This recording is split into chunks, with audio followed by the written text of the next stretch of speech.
जब मेरी गर्लफ्रेंड ने मुझे धोखा दिया, उसके आधे घंटे बाद ही मैंने एक होटल का रूम बुक कर लिया और उसका रूम नंबर उसकी बेस्ट फ्रेंड को भेज दिया।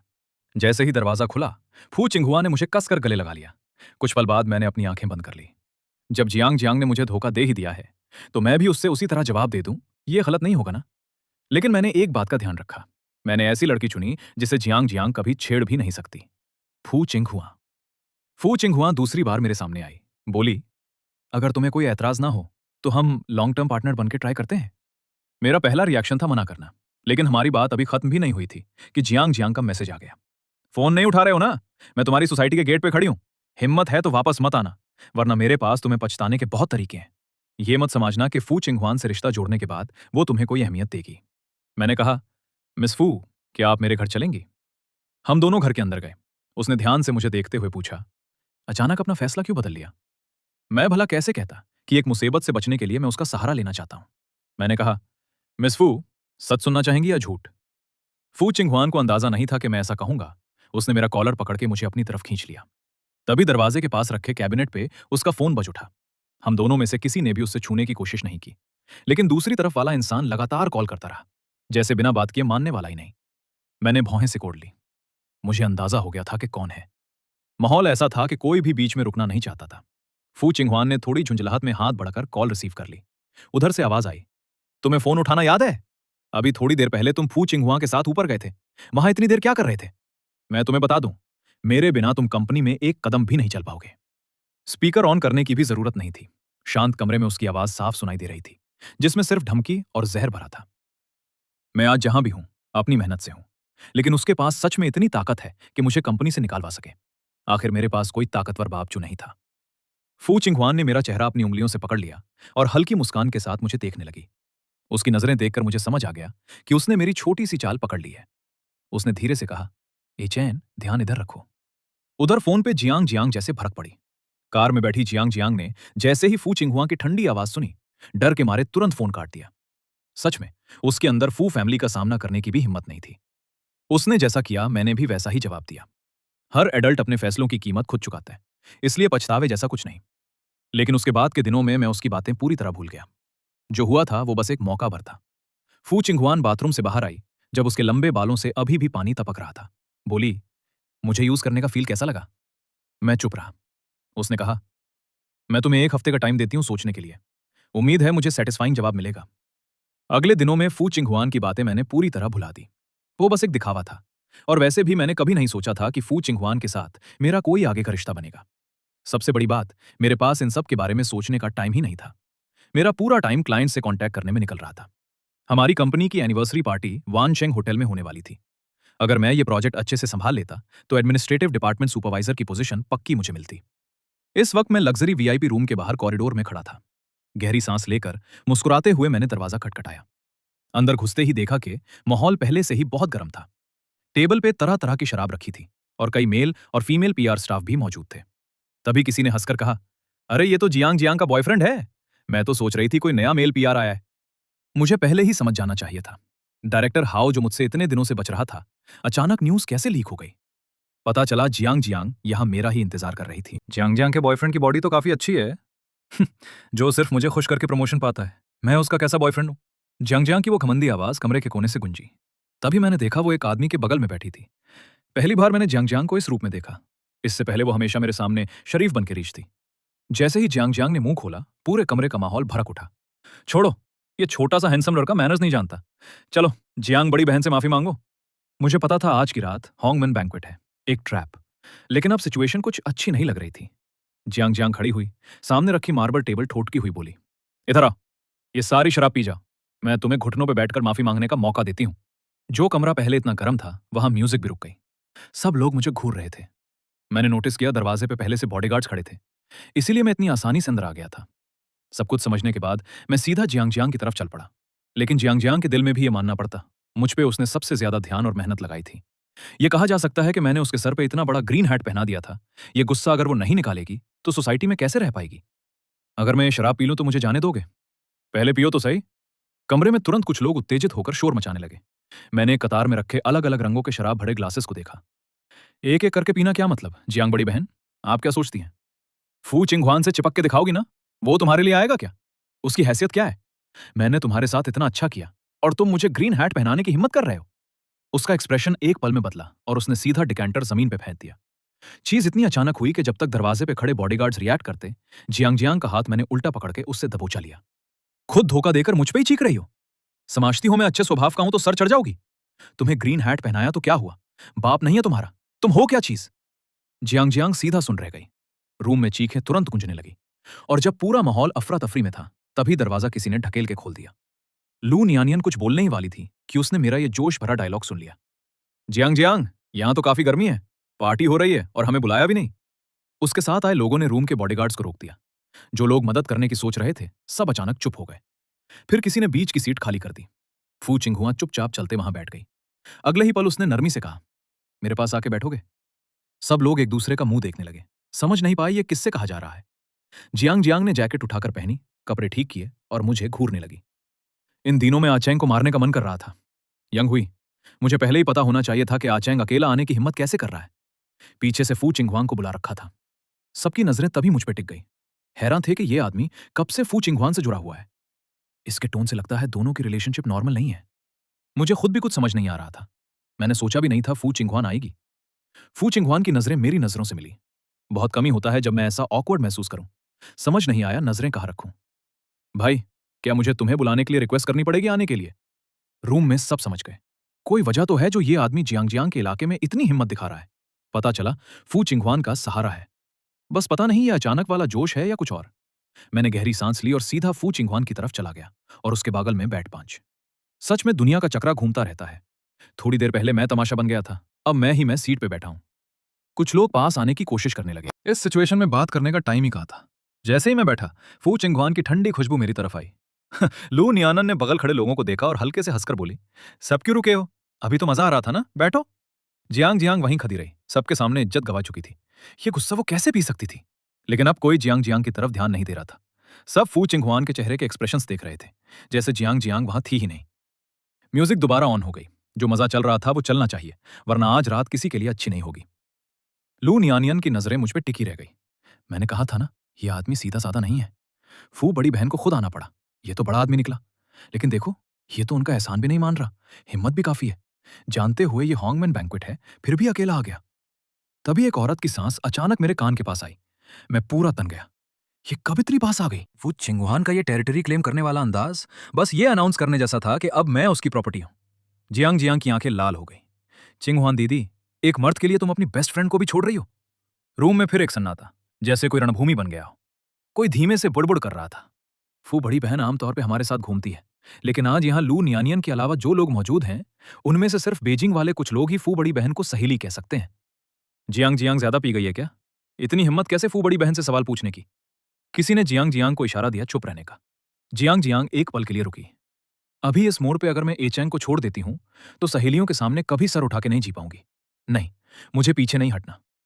फू चिंगहुआ ने जियांग जियांग की तरफ देखा तक नहीं। जियांग जियांग की एक दोस्त खड़ी होकर बोली, बस करो, फू चिंगहुआन से दुश्मनी मोल लोगी क्या? चलो। उसने जियांग जियांग का हाथ झटक दिया और मुझे घसीटने की कोशिश की।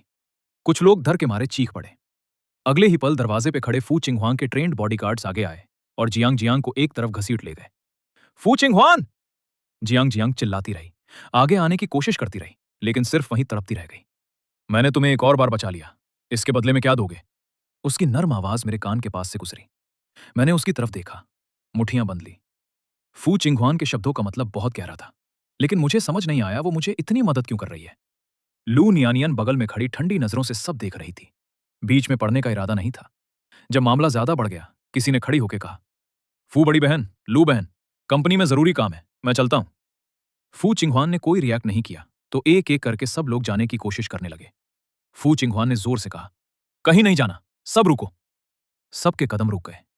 फू चिंगहुआन अपने हाथ में पकड़े वाइन ग्लास को हल्का सा हिलाते हुए लापरवाही से उन्हें देखते हुए बोली, इतनी सारी अच्छी शराब ऑर्डर की है, ना पीना तो वेस्ट होगा, क्या कहते हो? सब लोग खुशामद करते हुए बोले, फू बड़ी बहन फिक्र मत करिए, हम सब जरूर खत्म कर देंगे, वेस्ट बिल्कुल नहीं होगा, और इस रूम का पूरा बिल हम सब उठाएंगे। इस वक्त मुझे इन लोगों की कोई परवाह नहीं थी, क्योंकि फू चिंगहुआन की उंगलियां हल्की ठंडी सी महसूस होती हुई मेरे जिस्म पे बेलगम सी घूम रही थी। मेरी नजरें उस औरत के खूबसूरत साइड प्रोफाइल पे टिकी थी और मैंने साफ देख लिया उसकी आंखों में वो चलक और गर्व वाली चमक।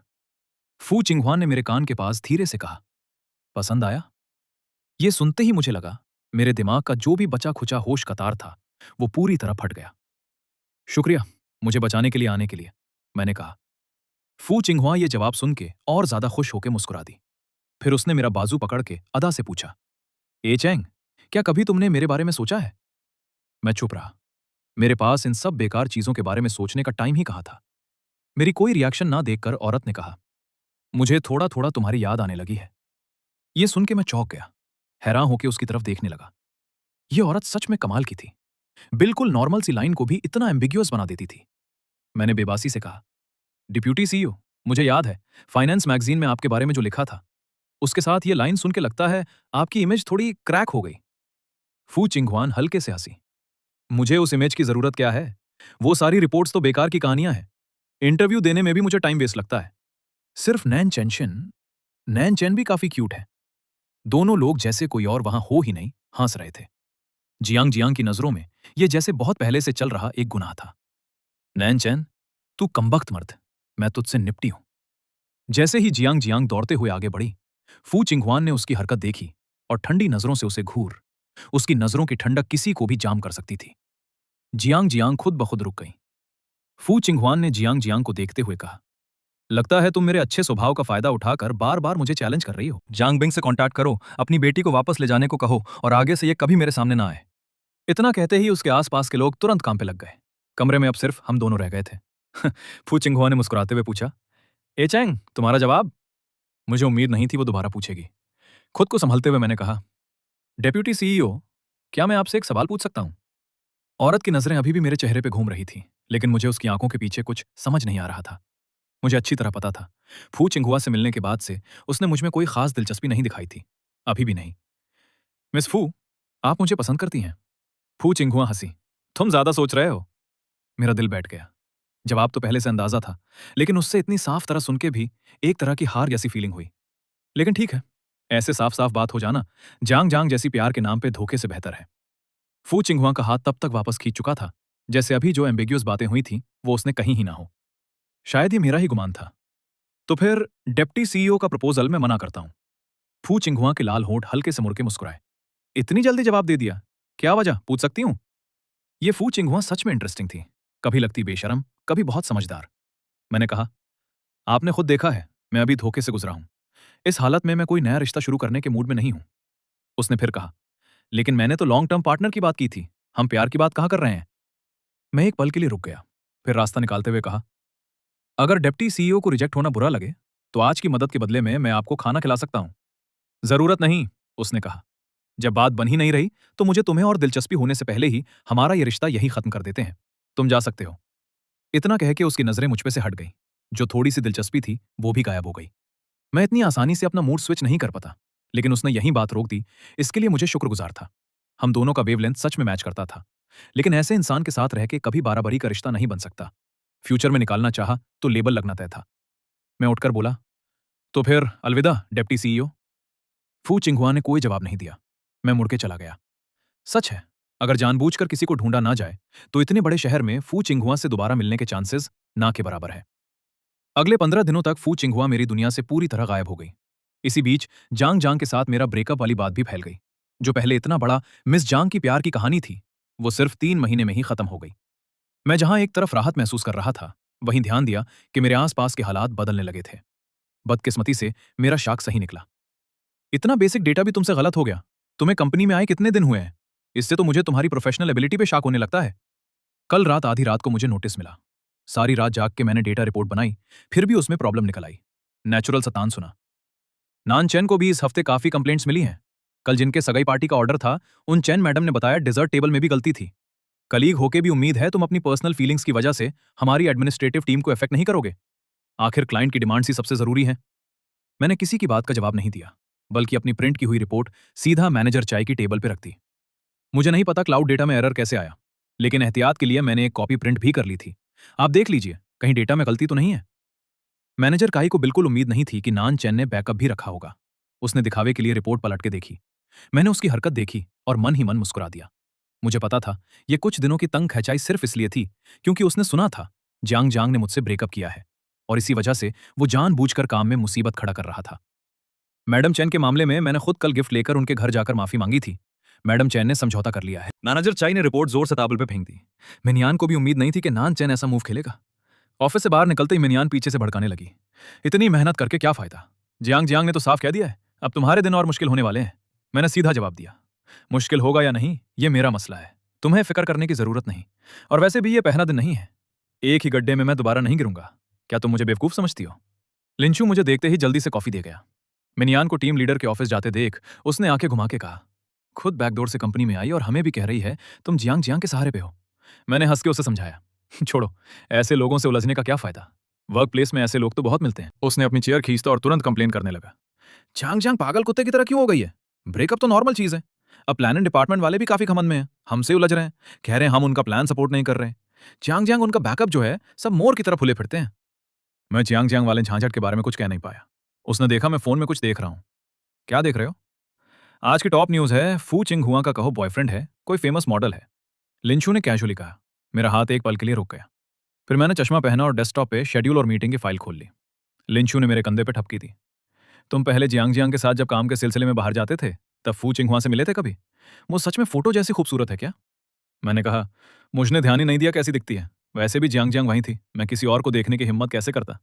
हाँ ये तो सही है, जियांग जियांग के उस मिजाज के साथ तो मेरी शामत आ जाती। हाँ सच में। और हाँ, कल रात डिपार्टमेंट गैदरिंग है, भूलना मत। इस बार जब से जियांग जियांग वाली ब्रेकअप की खबर फैली है, ऊपर वाले और फाइनेंस वाले तुम्हारे बारे में सोच बदल सकते हैं, तंग भी कर सकते हैं। ऐसी सिचुएशन में थोड़ा स्मार्ट रहो, अगर ज्यादा मुश्किल हो तो निकल जाना। ये सुन के मुझे अगला सीन सोच के ही सर दर्द होने लगा। ठीक है, शुक्रिया बताने के लिए, मैं तैयार रहूंगा। डिपार्टमेंट गैदरिंग एक नए खुले क्लब में रखी गई थी, इसीलिए लिंचू पूरे रास्ते कार में कंप्लेन करता रहा। रात को इतनी देर आराम करने के बजाय हमें पैसे खर्च करके बॉस को ट्रीट देना पड़ रहा है। मिनियान तो हमेशा बॉस को ड्रिंक ऑफर करती रहेगी, कितना ठकाने वाला है। मैंने उसका कंधा ठपठपाते हुए तसल्ली दी। बस तुम्हारा ये भाषा अगर कंपनी फोरम पे कोई पोस्ट करते तो तुम पे टीम स्पिरिट नहीं है, इंडिविजुअलिज्म फैलाता है का इल्जाम लग जाएगा, फिर बॉस जरूर तुम्हें पकड़ेगा। क्या बुरा किस्मत है, अब इनका ड्रामा भी देखना पड़ेगा। लिंशु बुदबुदते हुए कार से उतरा। तभी हमने देखा मिनयान मैनेजर काई के सामने झुक झुक के वेलकम कर रही थी। मन में सोचा, मिनयान बहुत इरिटेटिंग इंसान है, लेकिन जब वो मैनेजर काई जैसे बंदा को भी खुश करने के लिए झुक सकती है तो उसके लिए कुछ भी ना पॉसिबल नहीं होगा।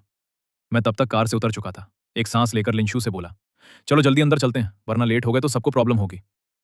लिंशु ने सर हिलाया और तेजी से मेरे साथ चल पड़ा। मिनयान हमें आता देखकर बोली, सोचा तुम लोग ट्रैफिक में फंस गए हो। बोला, अब सब आ गए हैं तो चलते हैं। और फिर मुस्कुराते हुए मैनेजर काई से बोली, पिछली बार आपने जो गाना गाया था आज वही जरूर दोबारा गाना, मैं अभी भी सुना नहीं पाई हूं पूरा।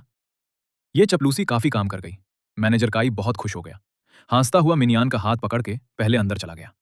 तभी दूसरी तरफ, फू बड़ी बहन, लू बड़ी बहन। वेटर ने अदब से उन्हें वेलकम किया, खुद आगे बढ़ के दरवाजा खोला। फू चिंगहुआन के अलावा और कौन हो सकता था? मैंने बिना सोचे अपनी नजरें हटा ली। क्या ये वही फू चिंगहुआ है जिसे मैं जानता था? मुझे अभी भी याद था वो मेरे साथ कितनी क्लोज और फ्रेंडली थी, और अब उसका ये दूर वाला रुख बिल्कुल अलग था। मिस्टर नान, फिर मुलाकात हुई। बगल खड़ी लू नियानियन ने मुझे देखते ही ग्रीट किया। उसकी आवाज सुन के उसके पीछे खड़े दोस्त भी मेरी तरफ देखने लगे। फिर मजाकिया अंदाज में लू नियानियन से पूछने लगे, क्या मतलब, सहेलियों से चीज छुपा रही हो? इतना हैंडसम लड़का है, बुलाओ ना हमारे साथ खेलने। लू नियानियान ने चुपके से फू चिंगहुआन की तरफ देखा। जब फू चिंगहुआन ने कोई रिएक्शन नहीं दिया तो सर टेढ़ा करके जवाब दिया, तो फिर मुझसे मत पूछो, मैं इसका फैसला नहीं कर सकती। फू चिंगहुआन ने उनकी बात सुन के बिना रुकते सीधा लिफ्ट में चली गई। नानचैन, वक्त मिले तो ऊपर आ जाना खेलने। लू नियानियान ने मन ही मन सोचा, अगर ये चैन ऊपर बैठना चाहे तो वेटर से रूम नंबर पूछ सकता है। फिर गुनगुनाने हुए फू चिंगहुआन के पीछे चली गई। ये सब देखकर जब डिपार्टमेंट के कॉलेग्स ने देखा लू नियानन मुझसे बात कर रही थी, सब हैरान रह गए। किसी ने क्यूरियस होकर पूछा, नानचैन, तुम मिस लू को जानते हो? मैनेजर चाय का चेहरा भी तुरंत बदल गया। पता चल गया नानचैन के पीछे इतनी बड़ी कनेक्शन है, इसीलिए अभी ऊपर जाके अपना कार्ड दे आया है ना। किस्मत ही किस्मत है। मिनयान की नजरें बार बार मुझ पर टिक रही थी। जांग जांग के साथ रहते हुए ही पहचान हुई होगी ना। नानचैन, तुम्हें तो बाहर ज्यादा घूमना चाहिए, हमारे एडमिनिस्ट्रेटिव डिपार्टमेंट में तो तुम्हारी टैलेंट बर्बाद हो रही है। लिंचू ने आंखें घुमा के उसे जवाब देने के लिए तैयार ही था कि मैंने उससे रोक लिया।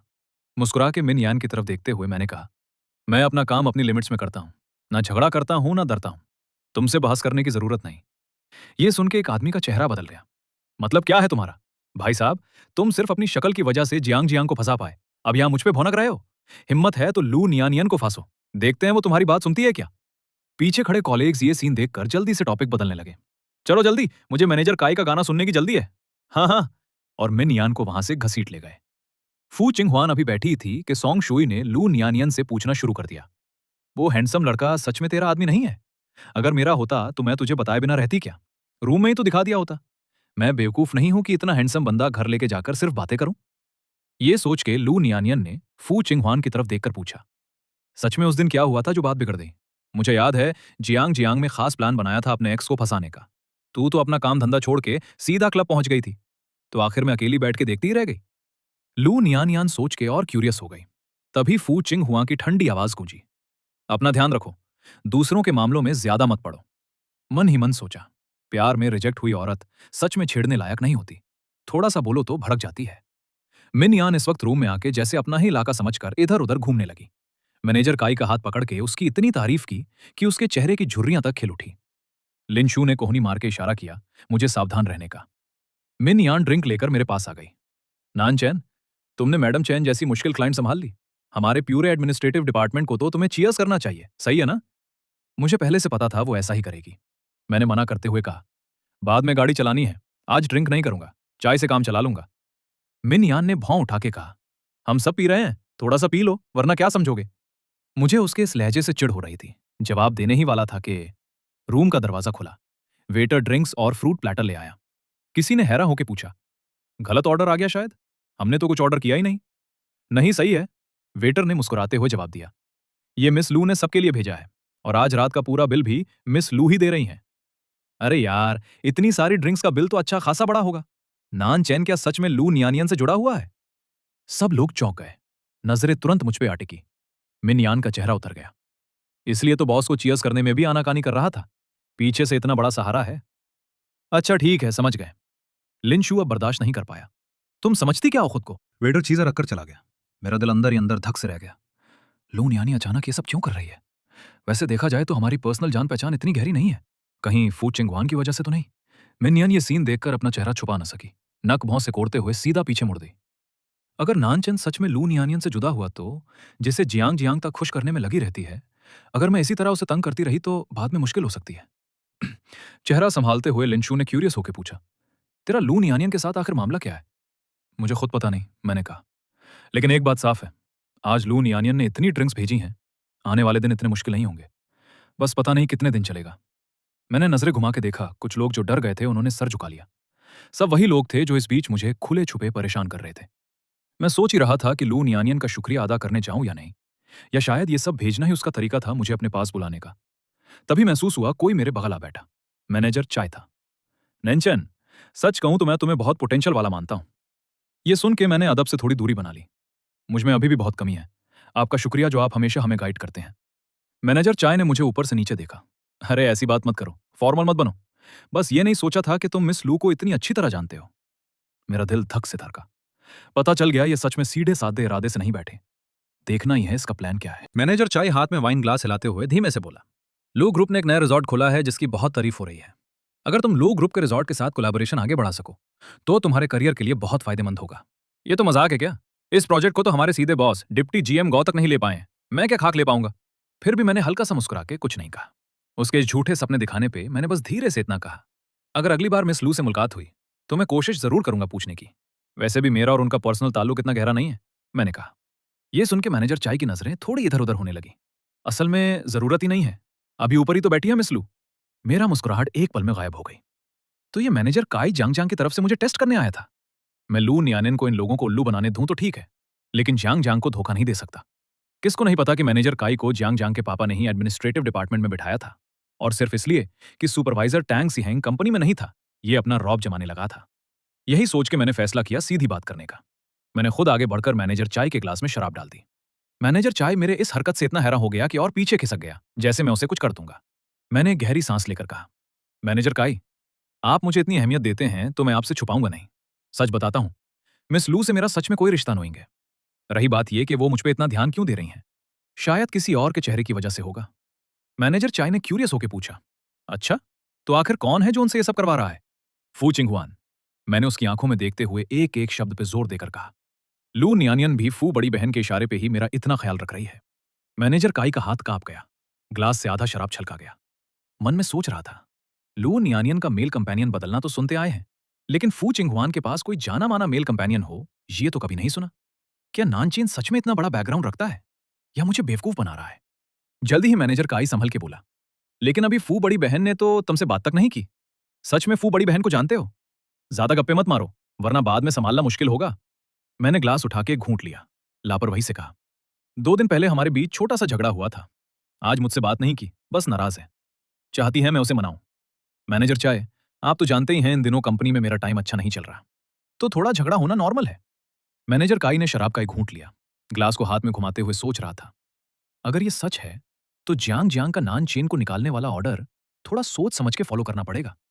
आखिर अगर नान चेन के पीछे फू बड़ी बहन है, तो आगे एडमिनिस्ट्रेटिव डिपार्टमेंट के काम करवाने में बहुत आसानी होगी। मैनेजर काई, माफ कीजिएगा, मैं जरा जाता हूं। ये कह के जब देखा वो और ज्यादा शराब पिलाने की कोशिश नहीं कर रहा, मैंने बहाना बना के वॉशरूम की तरफ चल दिया, सुकून का सांस लेने। वॉश बेसिन पे पानी से टिश्यू गीला करके हाथ साफ कर रहा था। सर उठा के देखा तो पीछे पीछे मिन यान भी आ गई थी। समझ गया, आज 2 बार बेइज्जती खाने के बाद वो जरूर मौका ढूंढ रही थी अपना हिसाब बराबर करने का। और सच में, शैतान का नाम लिया और शैतान हाजिर। तुरंत मिनयान की आवाज गूंजी, तुम्हारे तो बड़े ताता हैं, कभी जियांग जियांग तो कभी लू नियान नियान, इतनी औरतों के बीच घूमते हो और ऊपर से दिखावा करते हो कि कुछ चाहिए ही नहीं तुम्हें, थकते नहीं हो क्या? मैंने हाथ का पानी टिश्यू से पूंछते हुए मिन यान की तरफ देखा, जो मुझे ताना मारती जा रही थी। नानचैन, देखना है तुम कब तक ये नाटक करते हो। ये सुन के मैंने ठंडी हंसी हंसी फिर आराम से बोला, मिनयान, हर चीज की एक हद होती है, जो पहले झगड़ा शुरू करे वही पहले बेअदब होता है। मिनयान का चेहरा तन गया, जवाब देने ही वाली थी कि मैंने आगे कहा, सोचा तुमने आज मैनेजर चाय इतना शरीफ क्यों बन गया अचानक? क्योंकि मैंने उन्हें बताया मेरे पीछे लू नियाने नहीं, फू चिंगहुआ है। और एक बात और, मत समझना मैं बहुत नरम दिल हूं, अपना ख्याल रखो, इतना काफी है। वो कुछ ना बोल सकी, बस गुस्से से घूर के वहां से चली गई। मैं भी वॉशरूम से बाहर निकला और सीधा फू चिंगहुआन से टकरा गया। फू चिंगहुआन ने सर उठा के मुझे देखा और हल्की सी मुस्कुरा दी। मैंने मन ही मन सोचा, खत्म, कहीं ये पूरे वक्त यहीं तो नहीं थी। अगर फू चिंगहुआन ने मेरी सारी बातें सुन ली हैं, तो क्या कल का सूरज भी देख पाऊंगा? खैर जो भी हो, पहले माफी मांग लूं। यही सोच के एक गहरी सांस लेकर मैंने कहा, डिप्यूटी सीईओ, अभी की मेरी बातें थोड़ी गलत थी, सॉरी, मेरी नीयत ऐसी नहीं थी। फू चिंगहुआन ये सुन के कुछ नहीं बोली, सीधा मुझे क्रॉस करके आगे बढ़ गई। मैं वहीं खड़ा थोड़ा देर सा सोचता रह गया, फिर फोन निकाल के फू चिंगहुआन का चैट पेज खोला। लास्ट मैसेज अभी भी वही नंबर 5306 पे अटका हुआ था। ये मैसेज देखते ही उस रात की यादें वापस उभर आईं। मैंने तुरंत सर झटक के टाइप करना शुरू किया। दूसरी तरफ फू चिंगहुआन वापस रूम में आई, जहां सब लोग ऑलरेडी काफी मेज में थे। लू नियानियन के बगल में अभी अभी फेमस हुआ एक मेल सेलिब्रिटी बैठा था। फू बड़ी बहन, वॉशरूम से इतनी देर में आई? फू चिंगहुआन बैठ गई, पास आती शराब को ताल दिया, लेकिन उसकी नजरें उन मर्दों पे घूमती रही। फिर दिमाग में अचानक नान चेन के साथ गुजरी उस रात की याद आ गई। फू चिंगहुआन चुपचाप बैठी याद करती रही। सॉन्ग शुई वगैरह पहले से ही मस्ती में थे। किसी ने फू चिंगहुआन को गले से लगाते हुए कहा, मैं अभी वॉशरूम में तुम्हें ढूंढने गई थी, वेटर ने बताया तुम ऊपर वाले फ्लोर के रूम में गई हो। रूम में तो पहले से ही वॉशरूम था, चिंगहुआन का बाहर जाना ही अजीब था, ऊपर जाना तो और भी। सेकंड फ्लोर, क्या उसने वहां जाके किसी के साथ खेला? फू चिंगहुआन ने बिना कोई बात किए लू नियानियन का हाथ झटक दिया, सिर्फ इतना कहा, चलती हूं, कभी मौका मिला तो फिर मिलेंगे। लू नियानियन हैरा होके खड़ी हो गई। चिंगहुआन, इतनी जल्दी चली? बहुत मुश्किल से मिलना होता है, थोड़ा और नहीं रुकोगी? उधर मैं कॉरिडोर में खड़ा अपोलोजाइज वाला मैसेज लिखकर मीता रहा था। आखिर 3 शब्द ही भेजे, सॉरी। लेकिन फू चिंगहुआन ने मुझे ब्लॉक कर दिया था, मैसेज भेजा ही नहीं गया। मैं उस लाल एक्सक्लेमेशन मार्क को घूरते हुए बेबसी से मुस्कुरा दिया। फू चिंगहुआन का दिमाग सच में मैं कभी समझ नहीं पाऊंगा। अभी जो हुआ था उसके बाद डिपार्टमेंट गैदरिंग भी जल्दी ही खत्म हो गई। कॉलीग्स 2-3 के ग्रुप्स में बाहर निकलने लगे। तभी फोन वाइब्रेट हुआ। मैंने भौं से कोड़ते हुए सोचा शायद क्लाइंट का कॉल होगा। जल्दी से रिसीव किया। हेलो, कौन बोल रहा है? लेकिन दूसरी तरफ सिर्फ अजीब सी स्टैटिक आवाज आई, जैसे वॉइस को खास तौर पर डिस्टॉर्ट किया गया हो। न मर्द न औरत, समझ ही नहीं आ रहा था। मैंने बिना एक्सप्रेशन के फोन काट दिया। चियांग चियांग फिर क्या करने वाली है? लगता है आज रात कुछ होने वाला है, सावधान रहना होगा। रात को थोड़ी ज्यादा शराब हो गई थी, सब लोग टैक्सी लेने का सोच रहे थे। चियांग चियांग आखिर करना क्या चाहती है? अब उसके पास जाके माफी मांगना तो मुमकिन ही नहीं। ये तो फू चिंगहुआन की गाड़ी है ना? सबकी नजरें तुरंत रोड की तरफ गई। एक काली कार आराम से हमारे पास से गुजरी। मिनयान की अजीब सी हंसी पीछे से सुनाई दी। मैनेजर काई का चेहरा भी ठीक नहीं था जाते हुए। मिनयान की हंसी सुन के मुझे अजीब लगा। तुम्हें क्या हुआ है, क्यों पागलों की तरह हंस रही हो? मिनयान जो पूरी रात गुस्सा दबाए बैठी थी बोली, इसी मौके का तो इंतजार था। बड़े बड़े बातें करते हो, डर नहीं लगता जुबान फिसल जाएगी? फू बड़ी बहन से रिश्ता बताते हो, ये नहीं सोचा कि फू चिंगहुआन को जानने वाले तो बहुत लोग हैं। वो खुद तो हमेशा इतनी ठंडी और दूरी रखने वाली है। तुम क्या समझते हो, फू बड़ी बहन कोई चैरिटी करती है क्या, जो हर किसी से पहचान रखे? लिन शू जब जवाब देने ही वाला था, तभी बेंटली के पीछे वाली गाड़ी उनके सामने आके रुकी। विंडो नीचे हुई। फू चिंगहुआन की असिस्टेंट जाओ चिंगवई थी। मिनयान तुरंत सुन हो गई। मैनेजर काई सबसे तेजी से रिएक्शन देते हुए आगे बढ़ा। खुशामद करते हुए बोला, असिस्टेंट जाओ, बहुत दिन बाद मिले। जाओ चिंगवे ने हाथ हिला के माना किया, फिर मेरी तरफ देख के बोली, मिस्टर नान, कोई बिजनेस की जरूरत हो तो इस कार्ड पे दिए नंबर पे कांटेक्ट कर सकते हैं। मैं एक पाल के लिए रुक गया, फिर तुरंत संभाल के पूछा, असिस्टेंट जाओ, क्या मैं डिप्टी सीईओ से मिलने का टाइम ले सकता हूं? उन्हें खुद शुक्रिया कहना चाहता हूं। जाओ चिंगवे ने सर हिला के कहा, मैं पूछती हूं, डिप्टी सीईओ के पास टाइम है या नहीं? लेकिन उन्होंने मना नहीं किया है। मुझे राहत मिली। शुक्रिया असिस्टेंट जाओ, आप जाइए। सब कॉलीज गाड़ियों का जाना देख चुप हो गए। लिनशू ने आंखें घुमा के पाले पड़े मिनियन की तरफ देखा। कुछ लोगों को अपनी जुबान संभालनी चाहिए, वरना कब किसी को छेड़ बैठोगे पता भी नहीं चलेगा। मैंने हाथ में कार्ड पकड़े सोचा, भले ही ये सिर्फ जाओ क्विंगवे का पर्सनल नंबर है, लेकिन कम से कम फू क्विंगवान ने मुझे एक मौका तो दिया है। इसका मतलब वो मेरी बात सुनने को तैयार है। मुझे ये मौका पकड़ना होगा। मिनियान अब वहां और नहीं रुक सकी, टैक्सी रोक के सीधा निकल गई। लिंचू आखिर तक मेरे साथ रहा, सबको विदा करते हुए। टैक्सी में बैठने से पहले भी याद दिलाया, तुमने भी ड्रिंक की है, गाड़ी मत चलाना, कल ऑफिस में बात करते हैं। मैंने उसका दरवाजा बंद करते हुए हाथ हिलाया। ठीक है, मेरी फिक्र मत करो, तुम जाके sober up soup P low. फिक्र मत करो, मैं एक बड़ा आदमी हूं, मुझे क्या होगा। टैक्सी जाते ही मैं कुछ देर वहीं खड़ा रहा, सोचा अपनी गाड़ी की तरफ जाकर ड्राइवर को विदा करो। तभी देखा पैसेंजर सीट पे कुछ संदिग्ध चीज रखी है। साफ था ये कोई जानबूझकर किया गया शरारत था। मैंने जोर से गाड़ी का दरवाजा बंद करके लॉक कर दिया और सीधा पुलिस स्टेशन जाने का सोचा। लेकिन आधा रास्ता ही तय किया था कि महसूस हुआ कोई पीछे है। मैंने खुद को संभालते हुए सोचा, कहीं चियांग चियांग ने किसी को भेजकर बदला लेने के लिए तो नहीं भेजा। नहीं, मुझे जल्दी यहां से निकलना होगा। तभी एक गाड़ी की हेडलाइट जल उठी। कोई गाड़ी से उतरा और मेरे कंधे पे हाथ रखा। मैंने झटके से उसका हाथ हटाया। क्या चाहिए तुम्हें? किसने भेजा है तुम्हें? फिर उसका खूबसूरत चेहरा देख के रुक गया। फू, चिंग हुआ, ये यहां क्या कर रही है? क्या हुआ, इतना घबराए क्यों हो? मेरी गाड़ी की पैसेंजर सीट पे कोई संदिग्ध चीज रखी हुई है। मुझे शाक है जियांग चियांग ने किसी को भेजा है। पुलिस स्टेशन जाने ही वाला था कि पता चला कोई मेरा पीछा कर रहा है, इसलिए जल्दी यहां से निकलना चाहता हूं। फू चिंगहुआ यह सुन के तुरंत अपने बॉडीगार्ड्स को ऑर्डर दिया, गाड़ी चेक करो और पुलिस को इन्फॉर्म करो। बॉडीगार्ड्स तुरंत ऑर्डर फॉलो करने लगे। मैं वहीं खड़ा, अपना दिमाग अभी भी उस पिछले सीन में अटका हुआ था। फू चिंगहुआ ने अपनी गाड़ी का दरवाजा खोला। अंदर बैठो, मैं तुम्हें घर छोड़ देती हूं। मैं हिला नहीं, अभी भी अपने ख्यालों में खोया था। फू चिंगहुआन को काफी देर तक कोई रिस्पॉन्स ना मिलने पे उसने नाराज होकर मुझे घूरा, फिर से मना करोगे? ठीक है, जैसी तुम्हारी मर्जी, मैं चलती हूं। वो जाने ही वाली थी कि मैंने तुरंत कहा, ठीक है, तो फिर डिप्टी सीईओ मेहरबानी करके मुझे ड्रॉप कर दीजिए। फू चिंगहुआन हल्के से हंसी, आज इतने फर्माबरदार कैसे हो गए? मुझे तो लगा तुम सीधा मना कर दोगे। मैं बस मुस्कुरा दिया, कुछ बोला नहीं। डिप्टी सीईओ, अभी आप जा। गाड़ी में बैठते ही मैंने पूछा, आप मेरी इतनी फिक्र क्यों करती हैं, या फिर आप मुझे पसंद करती हैं? अभी चौक पे जो गाड़ी मेरे पास से गुजरी थी वो आपकी थी ना? मैंने उसके ताने को इग्नोर करते हुए कहा। फू चिंगहुआन थोड़ी चिढ़ के साथ गहरी सांस लेकर बोली, मैं हमेशा यहीं थी। तुम्हें सच में यकीन है वो गाड़ी मेरी थी? मैंने बिना उसकी बात पर रिएक्ट किए सर हिलाया, जैसे सुना ही ना हो, और टॉपिक बदल दिया। आज बहुत शुक्रिया, अच्छा हुआ आप थी। फू चिंगहुआ की मुझसे बात करने की दिलचस्पी अचानक खत्म हो गई। मैं जानबूझकर तुम्हारे लिए नहीं रुकी थी यहां। उसकी आवाज थोड़ी ठंडी हो गई। बार बार शुक्रिया कहने की जरूरत नहीं, बस मन उदास था, इसीलिए खड़ा था वहां। तुम्हारा वहां होना बस इत्तेफाक था। मुझे कोई फर्क नहीं पड़ता तुम्हारा क्या होगा। यह सुन के मैंने कुछ कहने लायक नहीं सोचा। गाड़ी में एक अजीब सन्नाटा छा गया। ड्राइवर रियर व्यू मिरर में बार बार हम दोनों को देख रहा था। आखिर हिम्मत करके पूछ लिया, डिप्टी सीईओ, घर जाना है या? फू चिंगहुआ ने मुझे चुप देखकर कहा, जीचुआन मिंगजुन चलो। गाड़ी में सन्नाटा था। फू चिंगहुआन आंखें बंद करके आराम करने लगी, लेकिन मैं टेंशन में था। समझ नहीं आ रहा था कि अपने इस बेजान से रिश्ते वाली फू चिंगहुआ आखिर मुझ जैसे सिर्फ 2-3 बार मिले इंसान में इतनी दिलचस्पी क्यों ले रही है। क्या ये इंटरेस्ट है? अच्छी बात यह थी कि डिस्टेंस ज्यादा नहीं थी। मेरे सोसाइटी के पास गाड़ी रुकते ही जैसे ही मैं उतरने वाला था, मेरा ध्यान फिर से फू चिंगहुआन पे चला गया। फू चिंगहुआन ने मेरी नजरें महसूस कर ली। क्या देख रहे हो, उतरना है या रात गाड़ी में ही बितानी है? मैं जल्दी से उतर गया। जैसे ही मैंने फू चिंगहुआ को विदा कहना चाहा, उसने मेरा हाथ पकड़ के सोसाइटी की तरफ चलना शुरू कर दिया। हम दोनों साथ साथ चलने लगे। हिम्मत काफी है तुम्हारी। जियांग जियांग कैसी चीज है, तुमने पहले खोज भी नहीं की उसके बारे में? फू चिंगहुआन की आवाज ठंडी होती गई। एक हल्का सा गिला भी था उसमें। यह सुन के मैं रुक गया, फिर भी समझाया, मैं उसके साथ था जरूर, लेकिन सच में उसके बारे में ज्यादा नहीं जानता था। वैसे भी मेरा मानना है कि जब दो लोग साथ होते हैं तो ध्यान आने वाले कल और प्रेजेंट पे होना चाहिए, गुजरे कल पे नहीं। इसीलिए मैंने ज्यादा ध्यान। फू चिंगहुआ हैरान होकर मुझे घूरने लगी, फिर वहीं रुक गई। बोलो, और क्या कहना है? इस बार मुझे लगा जैसे मैं अपने बॉस को रिपोर्ट दे रहा हूं। मैंने फू चिंगहुआ का एक्सप्रेशन देखा, थोड़ा नॉर्मल लगने पे आगे बोला। धोखे के मामले में मानता हूं मेरा दिल थोड़ा भारी है, लेकिन जियांग जियांग ने बार बार मुझसे झूठ बोला। मुझे अपनी इज्जत बचानी थी। लेकिन डिप्टी सीईओ, आपसे माफी मांगना चाहता हूं। मुझे आपको बार बार रिजेक्ट नहीं करना चाहिए था, और बाद में कोलेग्स के सामने आपसे अपने रिश्ते का जिक्र करके अपना फायदा उठाया। इसके लिए सॉरी। इतना कह के मैंने खुद ब खुद फू चिंगहुआ की तरफ देखा। वो देर तक चुप रही, फिर ठंडी हंसी हंसी। तुम्हारी इंसान पहचानने की नजर सच में अच्छी नहीं है। मुझे उसकी बात का मतलब समझ आ गया।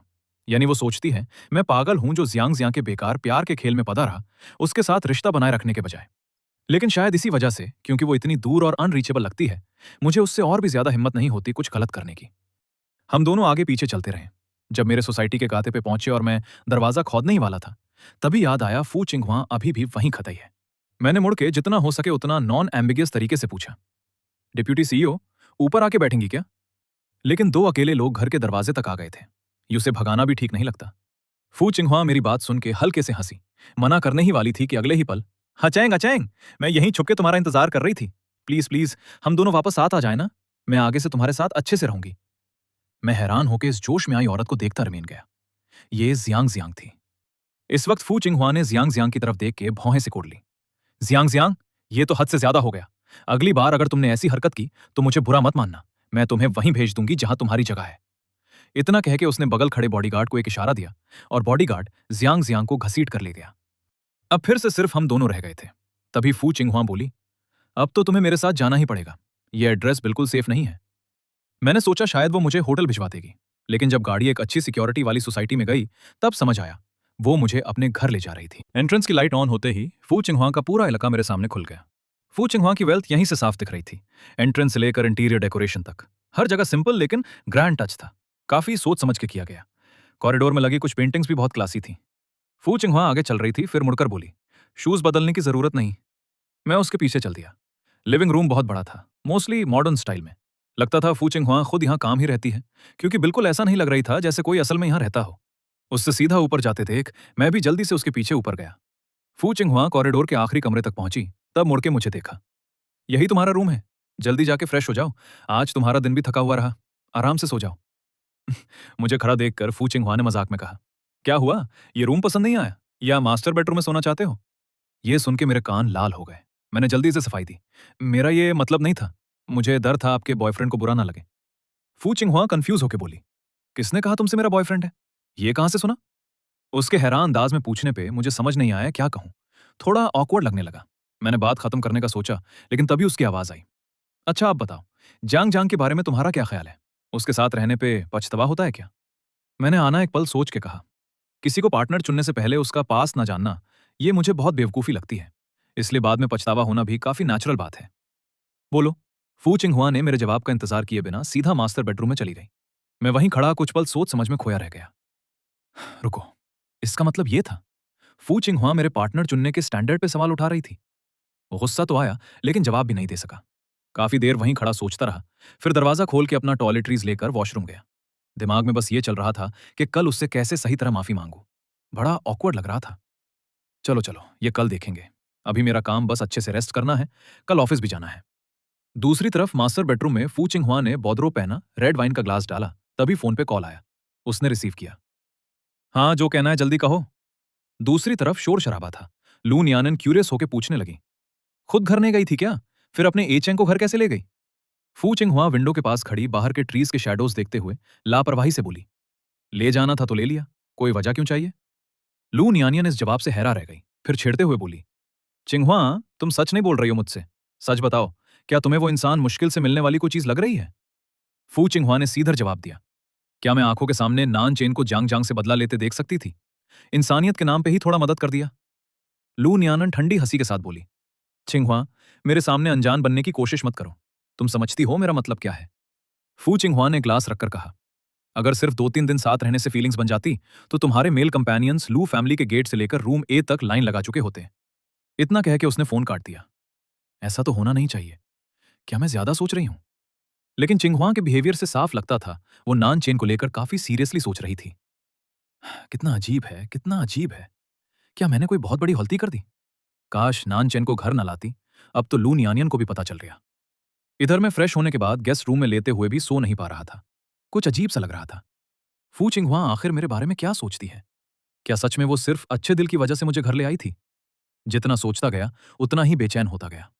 तभी करवाते बदलते हुए दरवाजे पे कदमों की आवाज सुनाई दी। मैं तुरंत उठकर बैठ गया। दिल धड़कने लगा। ये इधर क्या कर रही है? नानचेन, सो गए क्या? कुछ देर सोचकर मैंने पूछा। डिप्यूटी सीईओ, इतनी रात को क्या काम है? कुछ खास नहीं, बस तुम्हारा ख्याल रखने आई थी। जल्दी सो जाओ। इतना कह के फू चिंगहुआ के कदम दूर होते गए और मुझे भी नींद आने लगी। अगली सुबह 7 बजे का अलार्म मुझे ठीक वक्त पे उठ गया। फ्रेश होने के बाद जैसे ही बाहर निकला, नीचे से बातों की आवाज सुनाई दी। पता चला फू चिंगहुआन के असिस्टेंट और सेक्रेटरी दोनों आए हुए थे। फू चिंगहुआन सोफा पे बैठी उनकी रिपोर्ट सुन रही थी। जैसे उससे महसूस हुआ कुछ है, उसने सर उठा के मेरी तरफ देखा। अभी के लिए इतना ही।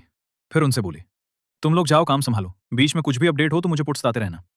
ठीक है डेप्यूटी सीईओ। उन्होंने अदब से जवाब दिया और चुपचाप चले गए। नीचे फिर से पहले जैसा सन्नाटा हो गया।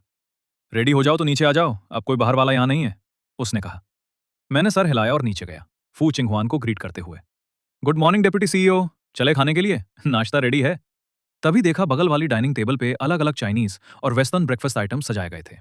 टेबल भरपूर था। मुझे याद आया मैं अक्सर ज्यादा सोने के चक्कर में ब्रेकफास्ट स्किप कर देता था। आज अच्छे से खाने का मौका मिल गया।